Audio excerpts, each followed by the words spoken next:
Hi welcome back to our channel. నా పేరు బిందు. ఈరోజు వీడియోలో అలసందలతో వడలు చేస్తున్నాను. చాలా హెల్దీ రెసిపీ, మస్ట్ అండ్ షుడ్గా ట్రై చేయండి. డెఫినెట్గా చాలా టేస్టీగా వస్తుంది, లైక్ చేస్తారు మీరు. అండ్ వీటిని బొబ్బర్లను కూడా అంటారు. వీటిని 3 టైమ్స్ వాష్ చేసుకుని నైట్ అంతా నానబెట్టుకుని మార్నింగ్ నేను చేస్తున్నాను. యాక్చువల్గా 7 to 8 అవర్స్ నానితే సరిపోతుంది. సో ఇలా నానబెట్టుకున్న దాన్ని నేను వాటర్ లేకుండా పక్కన పెట్టుకుని ఇప్పుడు మిక్సీ జార్లో 1/2 స్పూన్ జీలకర్ర, 1 ఇంచ్ అల్లం వెల్లుల్లి అండ్ గ్రీన్ చిల్లీస్ వేసుకుని అండ్ బొబ్బర్లు కూడా వాటర్ లేకుండా నేను వేసుకుంటున్నాను. సో ఇలా వాటర్ లేకుండా వేసుకొని మిక్సర్లో బరకగా అనేది నేను బ్లెండ్ చేసుకోవాలి. సో ఇలా బ్లెండ్ చేసుకున్న పేస్ట్లోకి అన్ని ఇంగ్రీడియంట్స్ ఇప్పుడు యాడ్ చేసుకుంటున్నాను.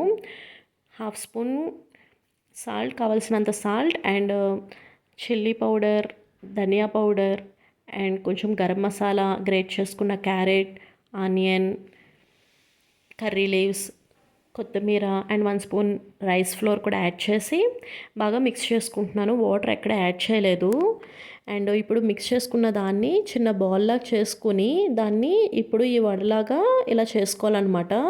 సో చూసారు కదా, ఇది వడ షేప్. సో దీన్ని ఇప్పుడు నేను ఆయిల్ హీట్ చేసుకుని మీడియం ఫ్లేమ్ మీద పెట్టుకుని వడ అనేది వేసేసుకుంటున్నాను. సో ఇలా 1 by 1 కావాల్సినన్ని వేసేసుకుని ఒక 1 మినిట్ తర్వాత ఫ్లిప్ చేయాలి. సో ఫ్లిప్ చేస్తే ఇలాగా బ్రౌన్ కలర్లోకి వస్తాయన్నమాట. సో చాలా టేస్టీగా హెల్తీ రెసిపీ ఇది. సో దీనికి కాంబినేషన్ నేను కోకోనట్ చట్నీ చేస్తున్నాను. ఇప్పుడు 1/2 కప్ కోకోనట్ని నేను తీసుకున్నాను. 1/2 కోకోనట్ని తీసుకున్నాను, వెనక బ్రౌన్ కలర్ పీల్ ఆఫ్ చేసేసి. సో ఎంత క్వాంటిటీ అయితే కోకోనట్ తీసుకున్నానో అంతే క్వాంటిటీ నేను గ్రౌండ్ నట్స్ కూడా లైట్గా రోస్ట్ చేసి పీల్ ఆఫ్ చేసేసి తీసుకున్నాను. అండ్ 1/2 స్పూన్ జీలకర్ర అండ్ 4 గ్రీన్ చిల్లీస్ తీసుకుని అండ్ 2 ఇంచెస్ చింతపండు కూడా దీంట్లోకి యాడ్ చేసి వాటర్ అండ్ సాల్ట్ కూడా కొంచెం యాడ్ చేసి ఇప్పుడు దీన్ని ఇలా మిక్స్ చేసుకున్నాను. అసలు నేను చాలా ఈజీ, అసలు ఆయిల్ యాడ్ చేయకుండా నేను చట్నీ చేశాను. మీరు ఒకసారి ట్రై చేయండి, చాలా బాగుంటుంది. ఇప్పుడు దీనికి పోపు పెట్టేసుకుంటున్నాను.